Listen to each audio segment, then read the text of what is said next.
রাসূল সাল্লাল্লাহু আলাইহি ওয়াসাল্লামের হাদিস, তোমার দ্বারা যদি একটি মানুষও হেদায়েত পায় সেটা তোমার জন্য লাল উটের চেয়েও উত্তম। কোন সাহাবীকে উদ্দেশ্য করে বলেছিলেন? এ, আলী ইবনে আবি তালিব, বি, মুসআব ইবনে উমাইর, সি, সাদ ইবনে আবি ওয়াক্কাস, ডি, জুবাইর ইবনুল আওয়াম রাদিয়াল্লাহু আনহু।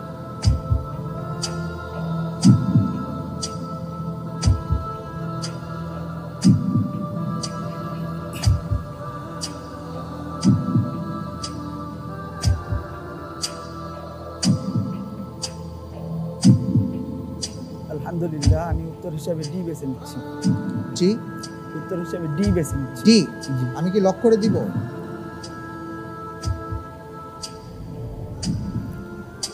তাড়াতাড়ি বলুন। সি সি সি, লক করে দেওয়া হোক সি। আপনি যে উত্তরটি দিয়েছেন আপনার উত্তরটি সঠিক হয়নি।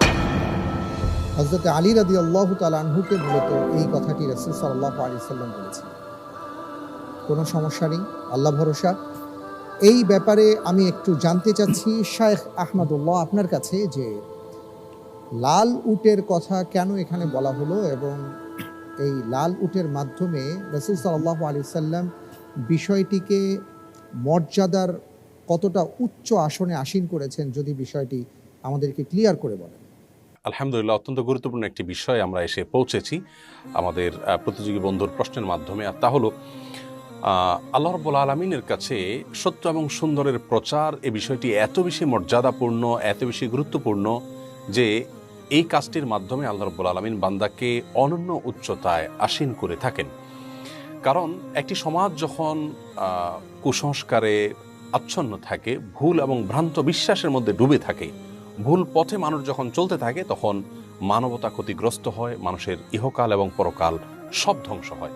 একটি সমাজকে শুদ্ধতা, সুন্দর এবং যৌক্তিকতার পথে, সুন্দর এবং স্বচ্ছ পথে আহ্বান করবার জন্য ইসলাম শরিয়া আমাদেরকে নির্দেশ করেছে। কোরআনে কারীমের বহু জায়গায় আল্লাহ রাব্বুল আলামিন সৎ কাজের আদেশ এবং অসৎ কাজের বাধা প্রদানের নির্দেশ আমাদেরকে করেছেন। এজন্য আমাদের উচিত হলো ভালো কাজের পথে অন্যকে আহ্বান করা, আর মন্দ কাজ দেখলে সেটিকে সাধ্য অনুযায়ী বিরত রাখার চেষ্টা করা।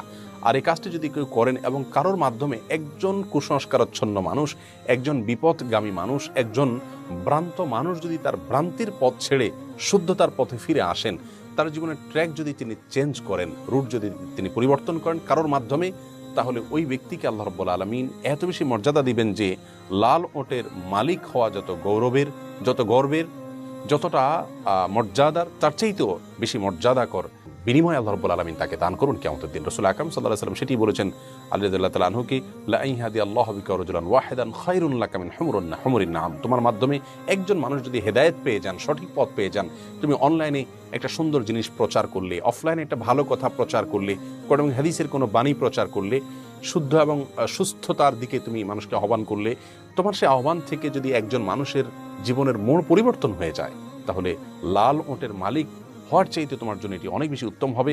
এত মর্যাদা আল্লাহ তোমাকে দিবেন কিয়ামতের ময়দানে। লাল ওটের বিষয়টি কেন আসলো?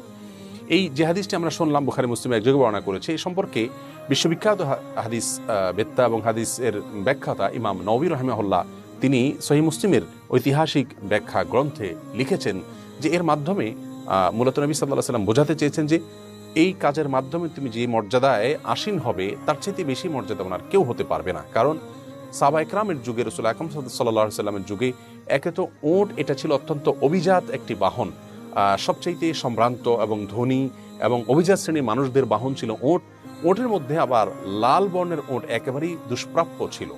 তার মানে কারোর কাছে যদি লাল বর্ণের উট থাকতো, তাহলে তার মানে অভিজাতের মধ্যে আরও আভিজাত্য, মূল্যবান বাহনের মধ্যে আরও মূল্যবান কোনো বাহন তার কাছে আছে, সেই হিসাবে সমাজের সবচেয়ে মর্যাদাবান মানুষ তাকে মনে করা হতো। আজকাল যেরকম দামি ব্র্যান্ডের কোনো গাড়ি যদি হয়, পোরশে অথবা মার্সিডিজ বা BMW বা আরও ভালো কোনো ব্র্যান্ডের গাড়ি যদি কারোর কাছে থাকে, তাকে যেরকম সমাজের মানুষ খুব মর্যাদাবান বা অভিজাত মনে করে, সে যুগে লাল ওটের মালিক থাকলে কেউ এরকম অভিজাত মনে করতো। নবী সাল্লাল্লাহু আলাইহি সাল্লাম তার সঙ্গে তুলনা করে আলী রাদিয়াল্লাহু তাআলাকে বোঝাতে চেয়েছেন যে দাওয়াতের কাজ যারা করে, ইসলামের প্রচারের কাজ যারা করে, মানুষকে শুদ্ধতার পথে যারা আহ্বান করে, অপসংস্কৃতি এবং কুসংস্কারের বিরুদ্ধে যারা কাজ করেন, সমাজকে সংশোধনের জন্য যারা কাজ করেন, তাদের মর্যাদা আল্লাহর কাছে এত বেশি। আল্লাহ তাআলা আমাদের সকলকে সুস্থ এবং সুন্দরের পথে আহ্বানকারীদের কাতারে শামিল হওয়ার তৌফিক দান করুন। আল্লাহু আকবার। আল্লাহ তাআলা আমাদের সবাইকে তৌফিক দান করুন, আমরা নিজেরা যেন হেদায়েত প্রাপ্ত হই এবং সেই সাথে যেন আমাদের মাধ্যমে কোনো মানুষ হেদায়েতের পথের আলো বা দিশা পায়। আল্লাহুম্মা আমিন।